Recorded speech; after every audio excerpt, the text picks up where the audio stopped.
Hello, and welcome to We Will Talk About It, the Supernatural Rewatch podcast where we watch one episode every week, spoiler free. I'm Megan, I'm Kat. and this week we are watching Season 1, Episode 21, Salvation. I didn't forget this episode. Hooray! I'm so glad. Hooray! At I mean, last. still take a drink. Yeah, just for funsies, Just for guys. funsies. I mean, I've set a tone. Mm-hmm. Well, we're sort of at the end. We're at almost like a part 1, part 2 kind of situation. So we're recording both of the sort of finale episodes today. And they're probably going to come out in the same week because I think you can't really talk about one without talking about the other, and they're very like flowing into one another. So I mean, it kind of feels like this needs to be. You know how sometimes some shows because it's such a big build up, they just have like the last episode, but it's like a double length. Yeah, like a double feature essentially. Yeah. So I might not do that because I don't want to. I know how long our episodes already are a lot of the time. 7 hours later. But I'll definitely be posting the two in the same week. Yeah, I'm excited. I didn't take a ton of notes, not because I didn't have a lot to say, but because like I have a lot to say and it's more than what I could put in notes. Yeah. But let's start with who wrote and directed this episode. So we've got our girls back. We've got Sarah Gamble and Rael Tucker writing this episode, and it's directed by Robert Singer. And yeah, it's a good episode. These two finale episodes are really, really good episodes. And I like how they wrap up the season. Like, this will be a theme. This is not a spoiler. This will be a theme throughout Supernatural, and that's why it got 15 seasons. Yeah. Is they know how to do a good season arc and wrap it up. Yeah. And I'm not saying that they always successfully or satisfactorily do it, but they really do know how to do a season finale. Oh, yeah. Like, this is not a, it's not a Days of Our Lives kind of scenario. Or Lost. Yeah. I mean, any other show where you think of and you're like, really? I mean, Dexter.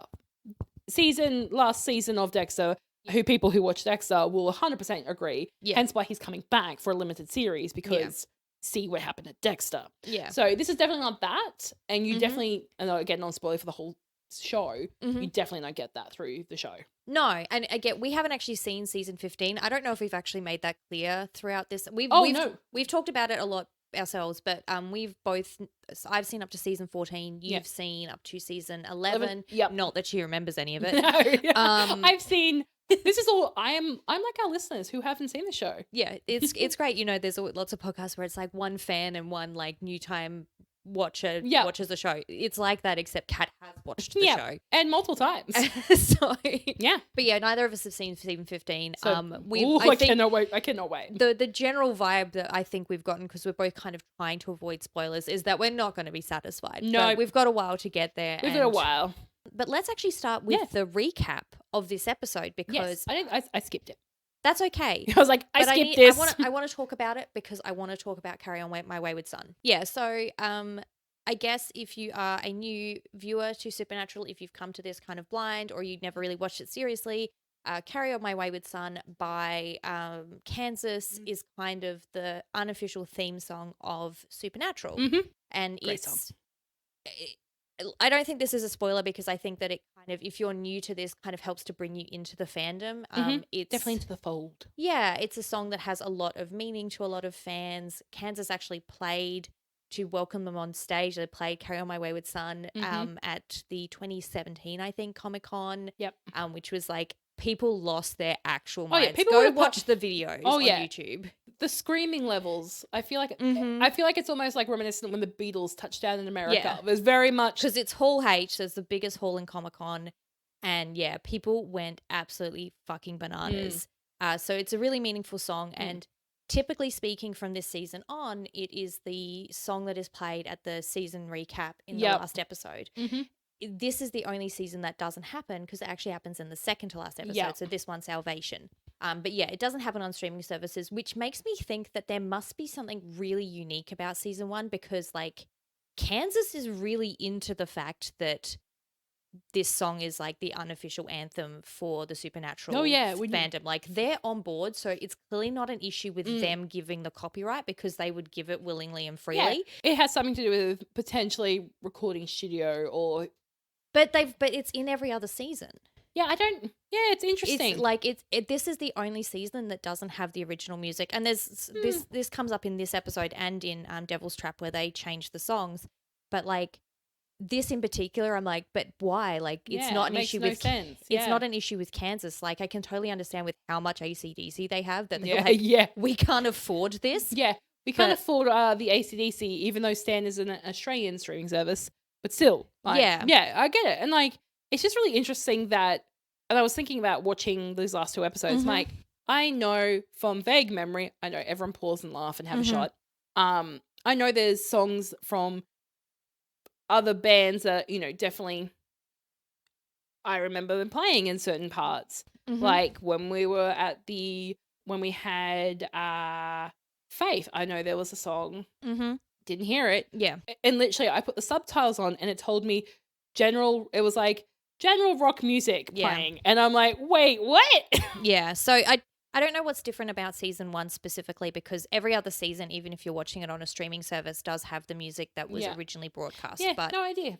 I don't know. Someone answered my question. I think It would have been the WB back then. Yeah. Don't know if there was some kind of legal I don't know. licensing right. I don't know. Yeah. Who knows? But yes, But yeah, if you're watching this on DVD, or even I think if you purchase it on YouTube, basically anything other than a streaming service, the recap has Carry On My Wayward Son, Yep. which is the first time that it plays. And obviously the fact that they didn't play it as the final episode wrap up means that they clearly didn't intend for it to become what it's become. Yeah. But every time that song, If- is like in my soul now. yeah, if I hear that song, there is like I must pause. It's like an anthem. It's almost like this just it brings me the feels, because it's a song and they always play the slow bit, and it just you go through the emotions. You're seeing recaps. You're having you're going through all the emotions you went through for the season, and you're like you carry on your wayward son.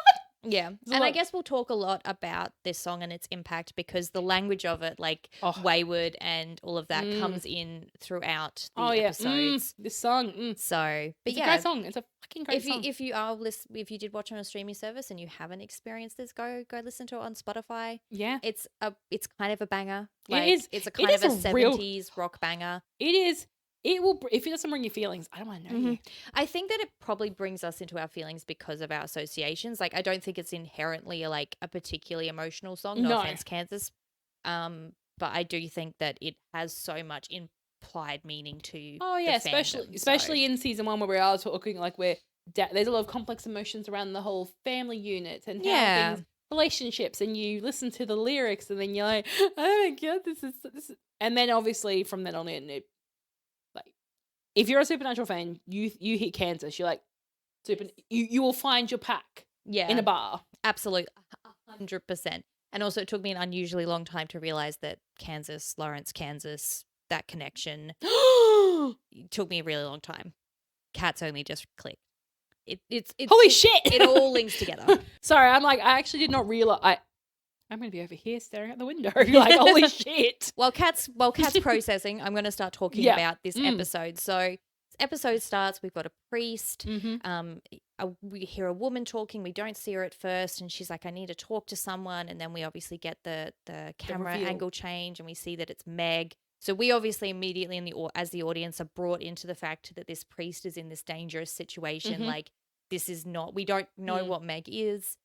But we know that she somehow was able to survive a fall from a 7-foot window. Like, that she's after the not 7-foot window, because that's just as tall as Jared Padalecki. 7-floor window. Like, I'm sorry, that's just Jared Padalecki has a window. Oh my. But seven floor. Yeah. Several. Yeah. She's up. So like she's fallen a great height. We know that she's murdered people. We know that she's working with the demon. Yeah. We know that she can speak things in her little cup. Yes, her little goblet. Her little goblet. Well, not a gauntlet. Gauntlet. Well, yeah. Look. Yes. So she's having this conversation, and at first she's like, I've sinned. I've had lustful thoughts, and we're like, Meg, we're aware. Yeah. You've done some. Look, don't want to be that guy, but you've done some other things. Like, lustful thoughts are like bottom of your list of problems. Maybe like slicing some throat in. And then she leads in that she met this man, really nice man. Yeah. And then she slit his throat and pulled his heart out. And this is where we get the flash of her eyes to black, which we have seen once before in Phantom Traveler. And that did mean demon. So immediately the priest steps back. He's like, I know what you are. I know what you do. You're on hollow ground. You can't be here. You can't be here. And she's like, well, that might be for the minor leagues, but like, I'm something else. Yeah, and we're like, oh, really? Oh, really? But then we get this flip, this twist. I love this. Look, this is Pastor Jim. I'm sorry for the reveal so early, but I'm obsessed with Pastor Jim because he's running away. Like, Meg's chasing him and he runs downstairs and he runs into this full, like, hunter workshop that he has, like, guns on the walls. Hunter it's cave. Like, it's like something out of the Matrix. It's so cool. Like, I am obsessed with Pastor Jim as, like, this is the only time we meet Pastor Jim. Yep. Unfortunately, we're about to watch his demise. Mm-hmm. I'm obsessed. Like, every time I'm like, I need to know.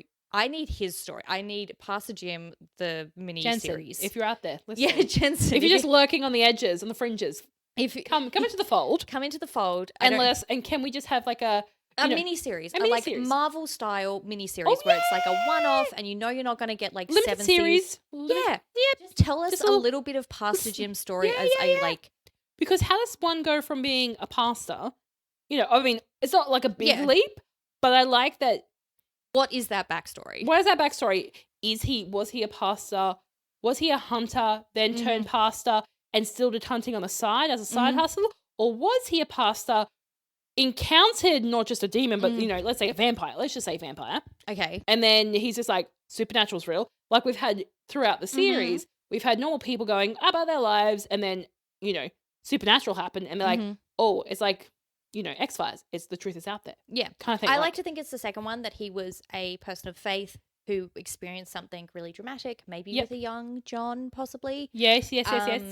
And then came into this fold and then became this incredible hunter. Anyway, I need his story. Yep. Unfortunately, Jensen, get to it. Get to it. Snap. I know you're busy, but get to it. Yeah. You have a production company. Snap. Yeah, you own the rights. Yeah.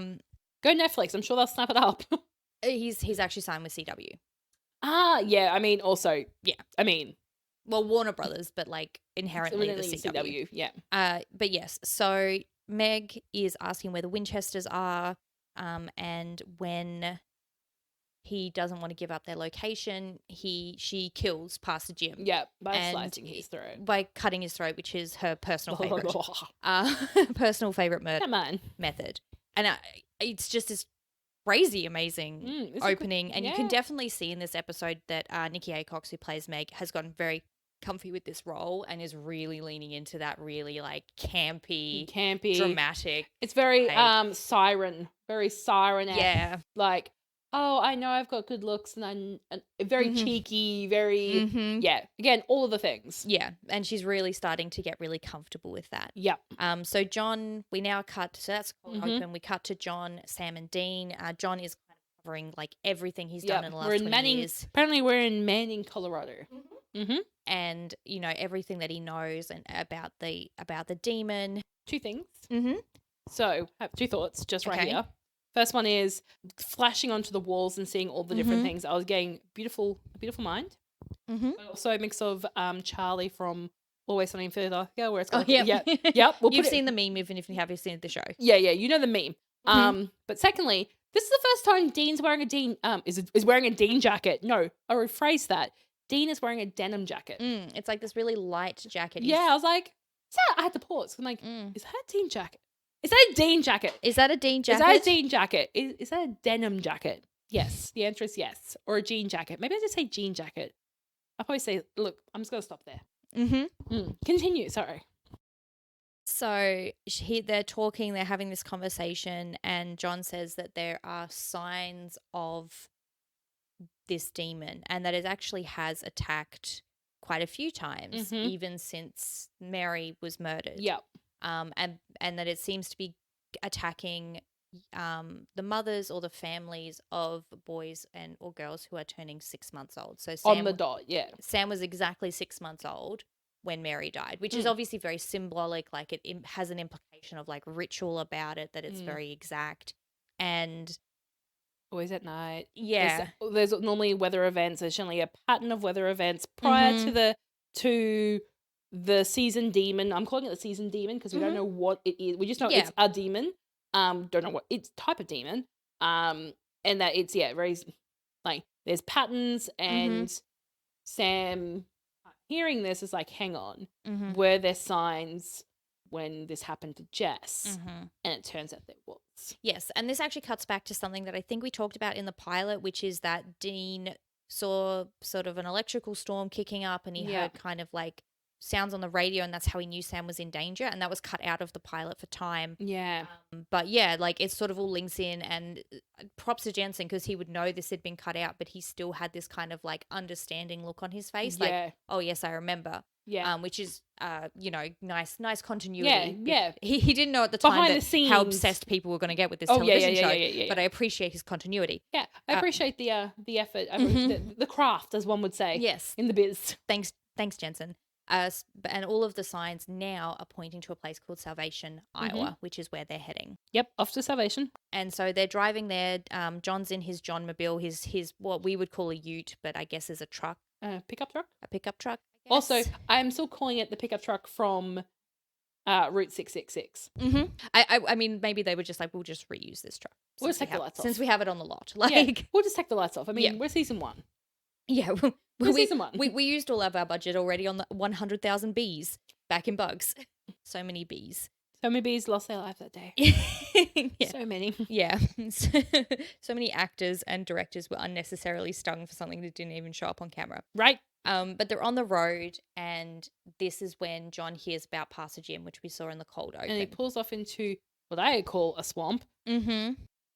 And John is really feeling the emotions of losing someone, losing a family friend, essentially a fellow hunter. They all knew Pastor Jim. Yeah, growing up, and I don't think this is the last. Oh, we heard. I think we maybe heard about Pastor Jim in Something Wicked.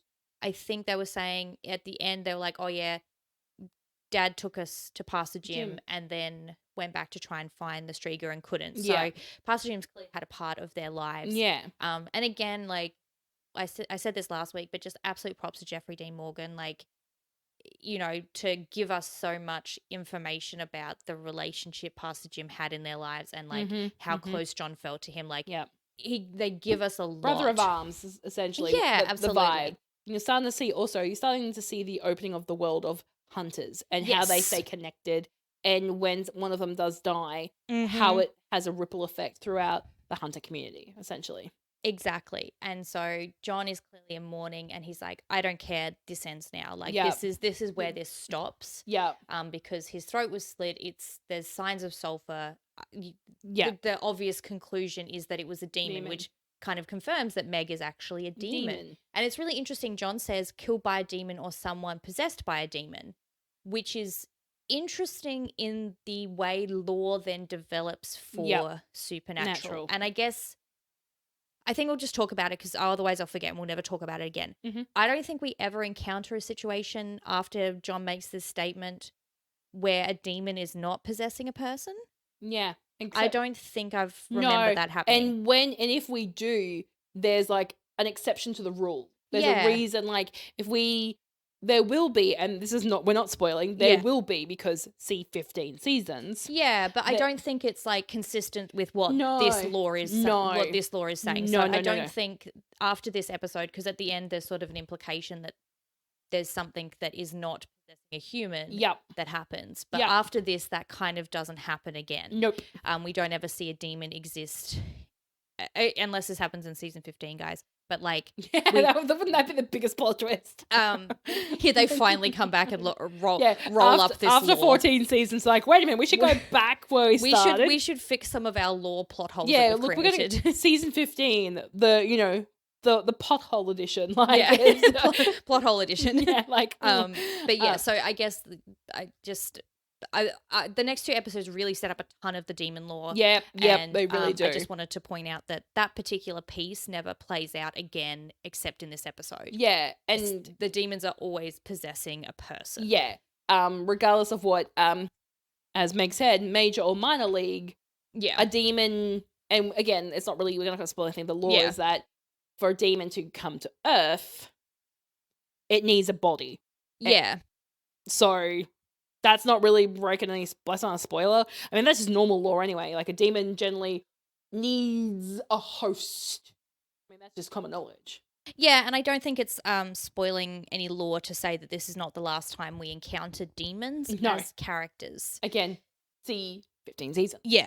They get to Salvation. They realize Mm. they've got to search down every nearly 6-month-old child that lives in this town. Nice pause. Mm-hmm. That doesn't. 3 men going into different hospitals going, hey, I just need to see some birth records of the last 6 months. No. So I think that this is probably why they have fake IDs. Also, they don't get changed. They're just still in their same clothes. Yes. Hence why I was like, lol, which is always my favorite. yeah. I was like, lol, these disguises. And then when they do go in, when I think it's John is looking at some birth certificates, I'm like, lol, these birth certificates. Mm-hmm. Oh God. It's like, it looks like a marriage certificate. Yeah, I mean, that kind of was what birth certificates look like, probably until like 70s, 80s. Well, not even like the 2010s. Like they're still quite fancy pants, like birth certificates. I mean, and my Australian marriage ones. certificate looks like that. Yeah. But I also have my like proper legal one. So I did like. So we've got John is looking. We've got Sam sort of sitting, rifling through things. Mm-hmm. Dean walks into a hospital, and the very very attractive, very very Dawson Pencil thin girl perks up immediately and is like, how can I help you? And I just want to say, in the real world, if someone as good looking as Jensen Ackles walked into my realm, I'm like, I can't talk to you. No, I can't make eye contact with you. I can't process in my brain. Do you know why? Because he's too good looking. I mean, obviously, but I mean, for her, she is also good looking. So Yes. I feel like, and I mean, For us average trolls. average people who need makeup to make us look passable Yes. as a human, I feel like if you're, I mean, feel free to correct me, guys. I feel like if you have you're that good looking genetically and it all works, I feel like you get like a sprinkle of confidence and charisma. That's true. You're self-aware that you know you're good looking. Yeah. So you can just carry it, hence why she's able to, how can I help you? Like I feel because she knows that she's good looking. Yeah. Whereas I would have immediately broken into a cold sweat. Oh yeah. I would have just been like, what? I would have, you know, drilled somewhat, lost myself, flooded my basement, all of the things. So I have a friend who I won't name, but she's gorgeous, but she was at like a professional kind of meetup thing reasonably recently, and there was a gentleman there that was, she's like unnecessarily good looking was the description. Unnecessarily good looking. I love the description. He kept talking to her and she was just like stressed the whole time because she's like, this person is one of the most attractive people that's ever been near me, and he's just being like normal and charismatic and wonderful and being very nice and like friendly. And she was just like, I can't handle this. Like every word that comes out of my mouth could be an asshole. Like please. Yeah. No, he was delightful apparently. And that made it much harder because then she was like, just my brain can't handle this. So and I think that's much more my reaction would be if I ever saw anyone as attractive as Jensen Ackles wander into my work, I'd be like, someone else needs to help you because I can't. No. Yeah, no. Or you just pass out like a possum, like an American possum. I just like or a Victorian lady. I would just get the vapors and pass out. Yep. Correct. So, sorry, that was such a sidebar, but welcome to this podcast. So they are looking around. Sam's leaving a medical center and he starts to have some visions. It looked like he was reading a Bible, but I think it was just a lot of records that he had, like a lot of papers. I don't think he was reading a Bible. That's why I was like, it looks like a Bible. Probably not a Bible. No, I think he was just reviewing all the birth records that he'd obtained. And so he started to have visions about this kind of, he could hear a train and it was obviously this woman with a young baby. Yep. And obviously. It's a nursery. Yeah. And some lights with some clowns. Yes. We'll come back to the subject of clowns. Don't worry, guys. Yeah, we will. I have some things to say about clowns. And obviously, we've experienced throughout this season that Sam has visions about things that are related to the demon and related to this story. Yep. And so he obviously immediately starts to try and find that house and near a railway and like all of these elements that he's searching for. Mm-hmm. He eventually finds it and he happens to kind of run into the mum and the little girl. And I'll say in general, because Sam's not always great at maintaining composure, he does manage to not terrify this poor woman. Yeah, true. Like Sam has on occasion, Provenance is a good example of him having zero chill. But he manages to play out a story that doesn't make you want to be like, go inside and call the police, because I think Oh, there's a my creepy husband's story. here. Good. Get the pepper spray. Get the pepper spray. Get the pepper spray. Yeah. Yeah. So he finds out that her daughter, the woman's name is Monica. Her daughter Rosie is 6 months old today. Yep. And it's the woman he's seen in his vision. It's the house in his vision. And so he, of course, is like, this is it. This is the one. Then, of course, he goes and tells Dean and John. Obviously, Dean immediately believes and understands what's going on. And haven't been through those adventures. Yes. John, of course. On brand. Is all I'm going to say. On brand. Just does not believe him. Is like, this is a bunch of hooey. And I'm like, okay, first of all, take several seats, Matt. Secondly, Sam is visually, audibly very upset and very stressed right now. And I love how he just disregards him like he's throwing a tantrum because he didn't get a chocolate bar. Like, it's very like, hang on, read the room, mate. You know Sam's smart. Why he would never just go off kilter for no reason. And sort of following on from Dead Man's Blood, Dean is immediately on Sam's side. And he's immediately like, no, this is real. And he's like, well, in that case, why didn't you tell me? And Dean's like, I called you when this happened and when back in home. Sam called you when I was dying. Yeah, when you were dying in episode name escapes me right now. We tried to call you. We tried to get in contact with you, and we couldn't. Like, we had more chance of winning the lottery than speaking to you, even when I was literally dying and there was nothing. Yeah, literally dying. Yeah. Like, there's, like, I don't know what you wanted us to do. And yeah, like we've done everything we're meant to do. And it's a really interesting twist for Dean. Obviously, something that sort of was building through our Dead Man's Blood of him not having John's nonsense and not just taking his side, taking Sam's side and actually standing up to his father. And John even says, he's like, I don't really like your tone, but yeah. And I'm like, well, this is your 26-year-old grown up son standing up for himself. So I think we're seeing the flow-on effects from Dead Man's Blood. Like, Dean's on Sam's side. Dean is standing up to his father. And his dad is taking a slightly more respectful perspective. Well, he has no choice, really. And I think that's the problem here. It's like, yes, he's doing that, but because his hand's been pushed that way because 2 against 1, and he knows his boys are strong because he's built them that way. Yeah. And not just physically strong. He knows that they're emotionally, I mean, we'll talk about it, we've talked about it, but I mean, in the sense that they can look after themselves. Yeah, and that they don't just make stuff up. They don't over dramatize things. They don't embellish. So if they're saying that Sam is having visions, Sam is having visions. And it's not it's not a, again, he's not throwing a tantrum.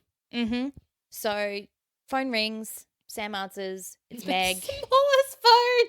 It's his little, like, not Samsung, but like a BlackBerry. Motorola kind of. So it's Meg, and she's explaining that she is with a friend of theirs, Caleb, who was the person that told John that Pastor Jim had died, and Caleb is obviously a well-known hunter. And they're like, I know John's with you, because at first Sam's trying to, be like, I don't know where my dad is. And she's like, I don't have time for this.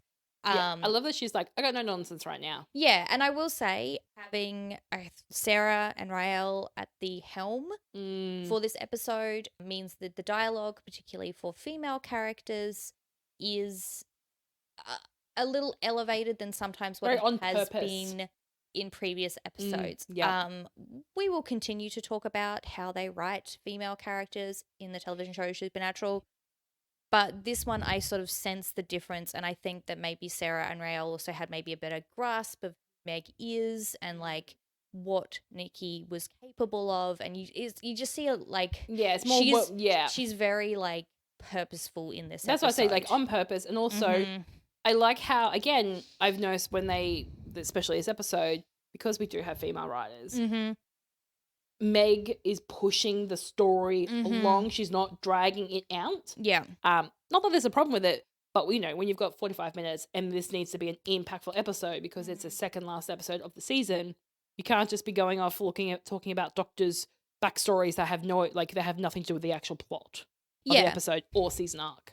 Yeah, and I think they give Meg a lot of agency, and they give her a little bit more fun as well. Oh yeah. Like, I'm not, So much to talk about that I can't talk about yet. But like, they give her a little bit more fun. They give Nikki a little bit more of a playground to be. Yeah. And she clearly, like I said, siren. She is a siren. You really see, because like I think when you first meet Meg and thus Nikki in Scarecrow and even a little bit in Shadow, both of which are really good episodes, they don't really give her a huge chance to shine, and the dialogue can be a little bit clunky here and there. Very dry. And so it's like, but this episode and then the next episode, you really get a chance to see her sort of shine as an actress. Oh, yeah. And I really enjoy that, because I think sometimes the reason we think particularly female actresses, or actors, I should say, are not maybe very good is because people don't know how to write women.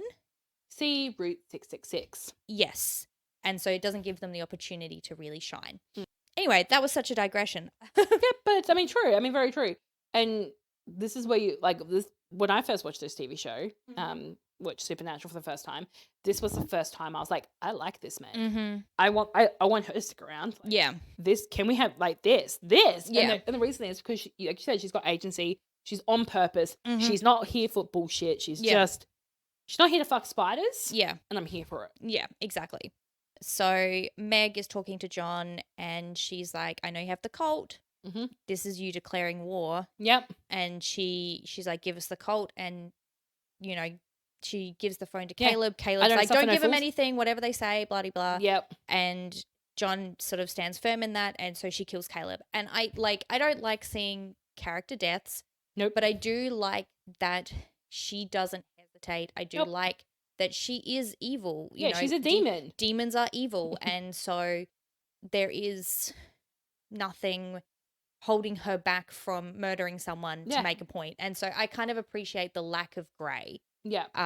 In the same way that in later seasons, maybe I'll appreciate the presence of a lot of grey. But yeah, I really like that. I really like that they don't make her flim-flammy and like wishy-washy. Like she's like, a female. Okay, you don't want to give me what I want? Great, here's your friend dead. Yeah, and she even says that. She's like, I don't want to have to keep going through and killing more hunters, but if you leave me no choice and not give me the cult. Yep. So she actually says, slicey.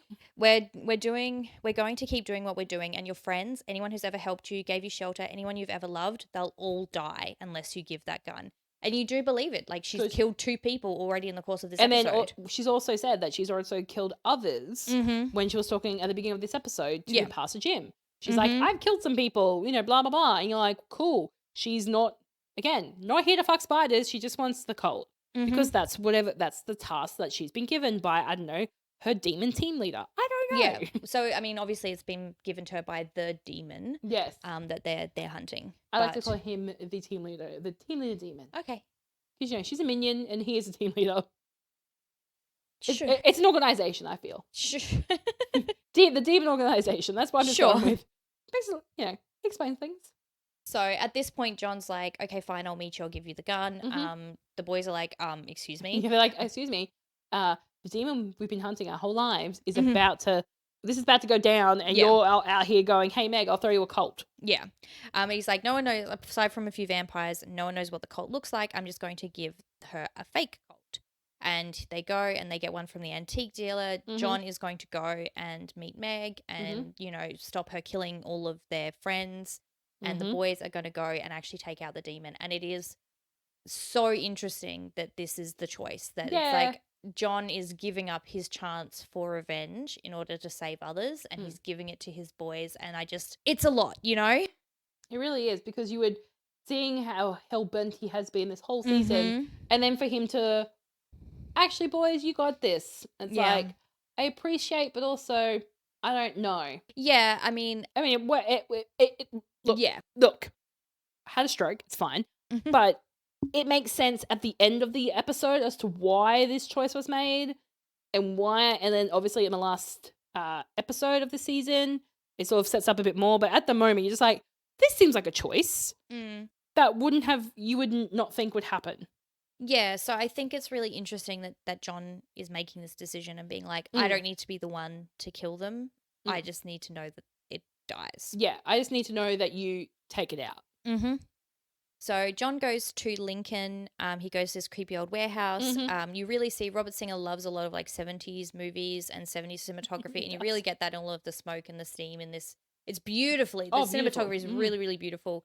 And we sort of see him kind of skulking around, and he puts a couple of crosses in some water, like in the like water tank that's on the water roof. tank. I also like this shot. It's very like the whole we're in the water, we're in the tank as the audience. I thought he put in like his rosary. I mean, Yes. So his rosary. Yeah. Well, it's a rosary and then he says some things. Yeah. What did I say? I don't remember what I said. Crosses. Yeah. So he puts some same. he said put his rosary in there. So I have a fun fact that I guess just doesn't play out in this version of the world, but in our world, only a priest can make holy water. I mean, it makes sense. So you, as a regular human person, can't make holy water. Unless we don't know if John has not been ordained. He is friends with Pastor Jim. That's true. I don't think so. But I guess for me, I was kind of like, they probably don't know that information. And also, you can always just argue in this version of the world, like this version of reality. This universe. Yeah, that it's, you don't have to be a priest. But here in this world, you have to be a priest. So there we go. Podcast world, which is the real world. Or is it? I don't know. Good to know, because I did not know that. I just assumed that. I mean, it makes sense. You need to be I mean, it makes sense. I mean, I wouldn't be making holy water. That would not be holy water. That would just be water or vodka. I don't know. Yeah. Yeah. So, I mean, in case you were ever thinking of making holy water, you do need to get it from a priest. But even a drop of holy water is holy and will make the remaining water holy, if that makes sense. So what a lot of... So if you have like special holy water that's maybe been blessed by the Pope, or you've been blessed by an archbishop, Catholic corner here, what you can just do is dilute it. And so you would have like your jug of like pure holy water, and then you'd maybe put like a tablespoon in your like holy water for your mass for the day. Yeah. And that all of that water becomes immediately holy water. Yeah, right. So it's almost like faux, because faux has a master stock. Yes, very good analogy. I love that a pope's holy water is the master stock. I mean, the mass. It's not inaccurate. I'm obviously speaking very specifically from like a Catholic perspective. Yeah. But I don't know. Do they? They don't do communion in other? No. No. I mean, look, we'll talk about this because Catholicism is going to come up a lot in the next 15 seasons. Yeah. But Catholicism is adjacent to magic in a lot of ways. I mean, the fact that you've just said to me, I did not know this. I just assumed that you could drop a rosary in anything and it would become holy. Yeah, I mean, mind blown. I mean, but also, it does mean that if I go to mass, I'm not Catholic, so I don't know if I'll burn if I go into a Catholic church. I mean, for other reasons also, but also I'm not Catholic. It's good to know that I can just get like like essentially, like you get those mini bottles when you go to like, when you stay at a hotel, you can get mini bottles of alcohol. I can just get a mini bottle of that and then just add that to like a pool of water. Yeah, and the whole thing's holy. Yeah, and I'll be like, sweet. You're welcome, hunters out there doing the needful. That needful. Just go get yourself a mini bottle of some holy water. Preferably blessed by the Pope if you're a hunter. If you've got some Pope water, good for you. I mean, good for you. Gold, liquid gold, as such. Liquid gold, worth a lot. Master stock, the master of master stocks. Yeah, can't get more popier than the Pope. Right? Okay, really? Oh. Not in the Catholic Church. Wait, are you doing a bit? No. Are you dead serious? I'm dead serious. I mean, above the Pope is God. But there's no one else. Like, the Pope is the leader of the Catholic Church. Who are you thinking of? I think it's Archbishop. I thought I'm having a moment. I'm just... No. Archbishops report into Pope. Yes. So... Got you. And then Popey is... direct line to... Thank you for attending Catholic Corner. Yeah. Kat's learned some things today. She's learned about cancer. She's learned about... it's a trivia day. It's trivia. I mean, if you're ever at trivia and they have like a religious section, you're going to be doing so much better. Yeah, master stock of holy water. Who knew? Yeah. So John is trying to maybe plan ahead, doing some fence business. Yeah, doing some what you would expect a well organized, knowledgeable hunter to do. He's not what he suffers no fools. He's going in there prepared. He knows the cult is not the cult, so he needs to have some insurance. So he meets up with Meg and another demon who I've just found out is called Tom. I don't think he gets a name. No, in she's the just like, episode. my friend, and a friend just skulks out from the darkness. And she's like, he's not as fun as me. I'm like, Meg, I appreciate you being horny. I actually kind of really like that element of her Yeah. character, that she's just like, again, she is a siren. yeah, and she's like, you know, Like a I vixen. think she even says to John, like, hey, you're like, I I can see see where the boys get their looks. Yeah. Yeah, and I'm like, fair. Jeffrey Dean Morgan is a like yummy is- beefy daddy. He is those words. Mm-hmm. I was like, yes. I was like, would I? Yeah, I would. Yeah, 100%. I like how you're like, Kat, this is not a Johnny Come Lately moment. This is yes. You have an opportunity now to be on the right side of history and say yes, I would have sex with Jeffrey Dean Morgan. Good idea I have. I mean, I was just like, hang on. I had to think about that because I haven't, even though I've seen him, I was like, have I seen him? I've done the maths. You've done the maths, it checks out. It all checks out. I'm a scientist. So he hands over the cult and she gives it to Tom, allegedly. I mean, friend. Tom the demon. What a sorry if your name is Tom, but Tom the demon? Not a great name. No. Meg the demon, yes. Yes. Tom the demon, no. It sounds like he was possessed in a hardware store. You know what I mean? Like it just yes. You know what I mean? Like it doesn't not inspired. Yeah. Not inspired with Tom the demon. She gives it to Tom the demon, and Tom the demon is kind of looking at it, and then he shoots Meg, which is exactly what you should do if you think you've been given a cult that can kill any I do demon. love that. Even though Tom is basic, like the demon. Tom the demon is basic. Yeah. But I just love that he's just like, kabang, and it's just like, of course. And this is Sarah and Rael. I really appreciate your pacing. I really appreciate you both because this is a really, really good episode. It's really well written. And this is exactly what you would do if you're given a gun that allegedly can kill people. Anything. And so, It's so good. It's so good. And obviously Meg is like, you just shot me. Some solid 10 out of 10 dialogue. She obviously gets really mad at John. And John's like, how would I meant to know that it didn't work? I've never used it on anything. And she's like, I have no time for this, John. I've just been shot. Yeah. And this is where it was like, yes, Sarah and Rael giving us dialogue, giving Nikki a chance to just get up to 11 on it.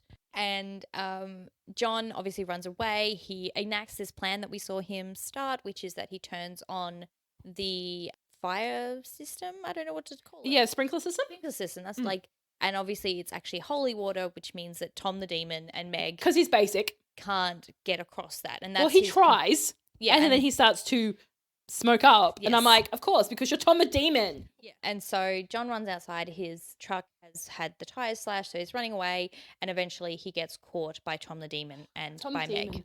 Tom the demon. In the meantime, the boys are outside the house. They're trying to figure out what to do. Sam's like, maybe we could get them out of the house. We say if it's a gas leak. And Dean's like, when has that ever actually worked? And then he's like, well, maybe we could tell them the truth. He's like, no.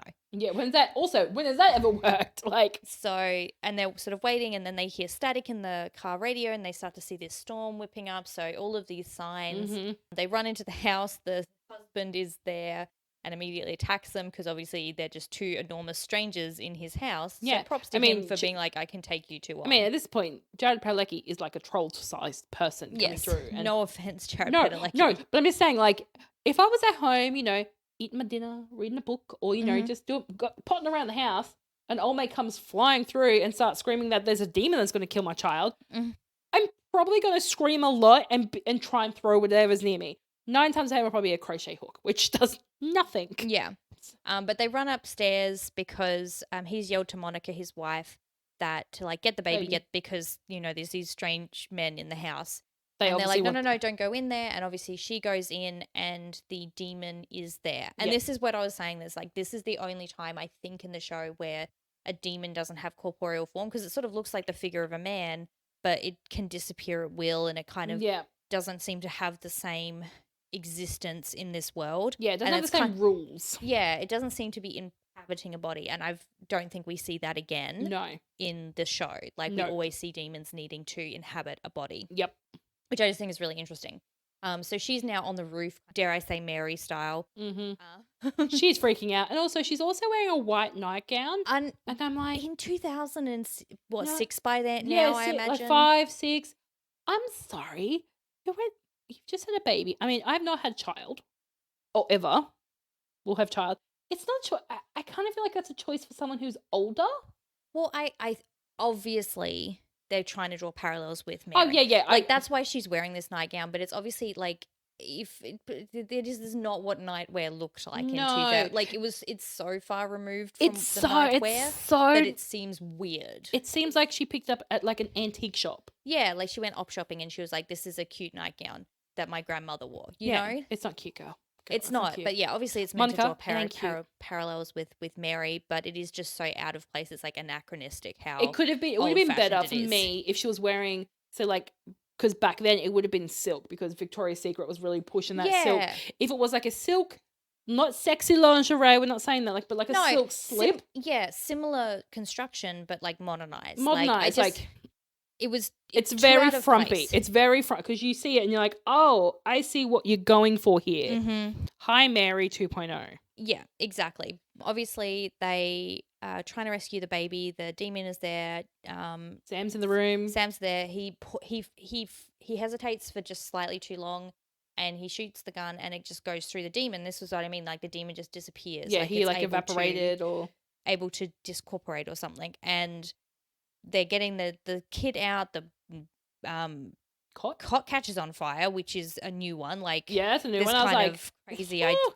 Catches on fire, like in the nick of time of Dean like grabbing, like because Sam's like Dean grabbed the baby because Sam's grabbed Monica the mum and is getting her out of the room and she's screaming for the baby and Dean's already like on it and it's like if he had hesitated for like even 2 seconds, the baby and that cot would be kabushka. Yeah, exactly.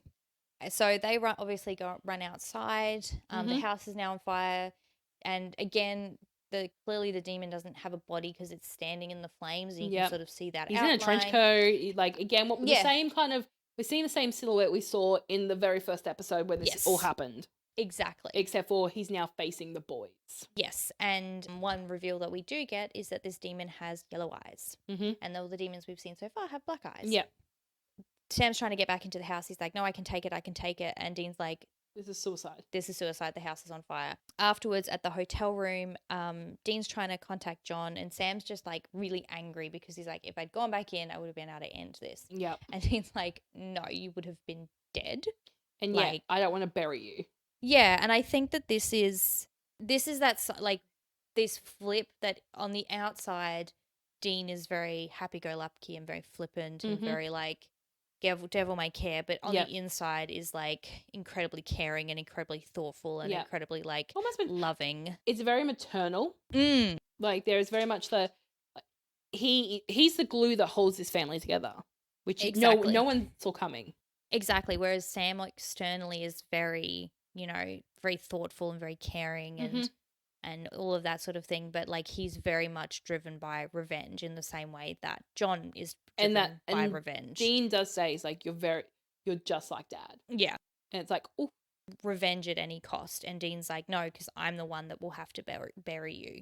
It's really, It's got me in the feels. Really, I was like, Dean. Like Dean comes like he has the moxie, he has his one-liners, he's a little bit cheeky, he's very flirtatious, he's got, all these things.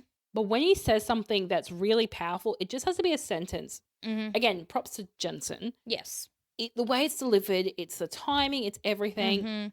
He gets these one-liners and it cuts you. Yeah. You're just like, oh, that's not just this is not just an actress. He gets Dean, he gets the situation, he gets it all, and I enjoy it. Yeah, exactly. And he's even saying like, it looks like I'm keeping it together, but I'm really not. And if I don't have you, I don't have Dad, I don't know what I'd do. Yeah. And again, we talked about this last week with Dead Man's Blood. Like, the reason this show is what it is because of the actors who bring so much more to the table than just, not this show deserves. Eric Kripke, you deserve the world. But like this show at this time, the world, like, it was the days of the OC. It was it was like very Grey's Anatomy. It just started like, again, no offense to any of these shows, but like it was just, it had substance because there was dedication. Yeah, because Jensen sees this character and goes, okay, let's go a layer deeper. Because Jared sees this character and goes, okay, let's go a layer deeper. And you've got someone like Jeffrey Dean Morgan who's like, I'm just a fantastic actor. Yeah, and I'm going to go layers of deeper. And I'm going to match pace. And I feel like because Jensen and Jared go deeper, they set the tone and the pace Mhm. for when you do have side characters. Mhm. Hence, I'm always going to bring it up. Route 666. Mhm. It didn't work because there was no chemistry. There was Yeah. nothing there. Wasn't the acting, but I feel like that actress wasn't. It didn't make sense. Yeah. And there was not enough going deeper. Mhm. Whereas when we see in Providence with Yep. the painting Yes. and Sam with the art dealer, Mhm. there was, again, they both went deeper. Yeah. And they went deeper together. Not a euphemism. I mean, it could have been, who knows? But I think we will see this trend throughout this whole series. And because they have such incredible chemistry with each other, and they, really are brothers in the real world as well, and that just adds so much more. So it really elevates this story of this person who has this outward persona and an inward persona, and that's kind of why they're beloved characters. Like, not just because of the writers, many of which are amazing, some of which questionable, and not just because Eric has obviously created this incredible world, but because the actors were like, no, I think I can do my best work here, and then they do that. They don't just go, oh, this is like a silly CW show, and I can just rely on pretty. Yeah, rely on pretty and phone it in, and it'll be fine. Yeah, like I said, it's the difference between roasting your meat for a stock and getting and boiling it, and it's a slow cook You process. did not say that in this recording. This was a personal conversation. Sorry. Yeah, I realized. Like, whoopsie, we weren't recording. We weren't recording, and this was a personal conversation. I was just talking about cooking skills, and it's like if you want to develop flavor, you put the effort in, and you really, again, if you've made a homemade stock, off topic, but if you put the effort in, anything you do, if you put the effort in and you work at it, it generally shows because you've put the time and effort into it. And I feel like that's what they've done. Mm-hmm. And I feel like if it wasn't Jared and if it wasn't Jensen, or if it was either or one, even if it wasn't Jeffrey as well. Yeah, I feel like we wouldn't get what we have. No. And it may have made Jensen and Jared's job harder in, like, say, season 2 and even season 3 to fix the foundation. Mm-hmm. Because they would have been like, shit, now people think we're just phoning it in and we're just pretty boys who have a little bit of stuff. Like, we're essentially Days of Our Lives actors. Not that there's anything wrong with that. Yeah. But that's not what this show is. Yeah. So, again, mad props to everybody. Yeah, mad props to everyone. This show is better than it on surface level should be. And then Meg calls, and is revealed that John is with Meg, and she's going to kill him. And that's how the episode ends, and it's a to be continued. It is because I knew this episode existed, but I forgot about... She's heard of this show, guys. Yeah, look, I don't just talk about random how to make a stock or a soup base. No. But I forgot that there was... Because we haven't had a real... Like, I thought there was still some more time for the episode. Because you're involved, it's all developing. You're like, cool, I'm really invested. And then all of a sudden, snap. Oh, to be continued. I'm like, oh, shit. Very glad that this is not an actual week-to-week episode. I would be livid. I would be like, Meghann, I can't do this. I can't commit to this shit. So, I mean, to be continued, which I guess we can probably say also about this episode of the show for us. We'll be back in that there'll be a new episode up, which is for Devil's Trap, but it's kind of just to be continued of this conversation. So I don't know that we'll do our full... We won't do an ending. Yeah. We won't do an ending. Because the ending is to be continued. Yeah. I mean, there's no neat package. There's no paper bag wrapping. There's no fancy ribbons. No. There's no closure. In the meantime, stay safe and to be continued. Definitely.